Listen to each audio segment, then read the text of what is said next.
যদি আমার ওয়াইফ, তোমার ওয়াইফ তোমার কথা ছাড়া কোথাও যাবে? সে যদি আমার ওয়াইফ হতো, সে আমার কথা ছাড়া কোথাও যেত? সে সেইখানে গিয়ে সব শিক্ষা করতে যান, অনেক টাকা দিচ্ছি, পয়সা দিচ্ছি, 2 দিন আগেও 12 লাখ টাকা দিয়ে আসছি। আরে ভাই, আমি তো সবই দিচ্ছি, আসলে তাকে দিচ্ছি আমার ছেলে।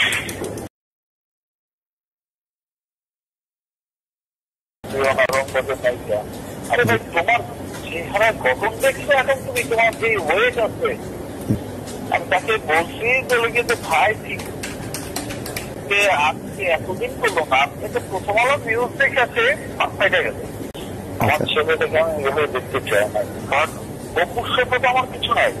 আমার আসলে এতদিন যে এত হিরোইন গুলোকে আমি বঞ্চিত করছি, এর পাপের প্রাশ্চিত্য যদি আমার। তো ভাই, অপু বিশ্বাস যদি এখন আপনার কাছে বউয়ের মর্যাদা চায়, তাহলে কি আপনি ওনাকে বউয়ের মর্যাদা দিবেন না? এই মর্যাদাটাই নায়িকার মর্যাদা। বউ মর্যাদা চাইলে ঠিক ছিল, সেটা চাই নায়িকার মর্যাদা। এই ঘটনার ব্যাপারে আপনার সাথে কি কোনো আলোচনাই হয়নি? হঠাৎ করে এরকম আপনি মনে করছেন সাকিব ভাই?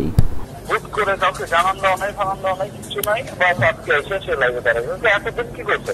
আমার এগেনেস্টে একটা কথা বলতে পারছে যে আমার এগেনেস্টে তো আমার বিয়েই হয় নাই। ছেলেটা কিভাবে হইলো ভাই?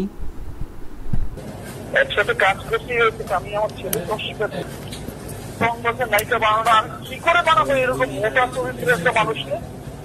কিন্তু ভাই, আপনার অনেক মোটা মোটা মেয়েই তো অলরেডি বাংলাদেশের সিনেমায় অভিনয় করেছে, তাই না?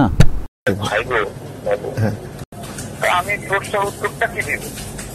দেশের সুপারস্টার হওয়া এটা মনে হয় যে অপরাধের কাজ। আমার মনে হলো এই দেশে আসলে সুপারস্টার হওয়া একটা অপরাধের কাজ। ঠিক আছে ভাই, বুঝলাম আপনি বড় সুপারস্টার। আচ্ছা ঠিক আছে, দেখা যাক কি হয়, ঘটনাটা কোন দিকে যায় দেখি। Bye bye.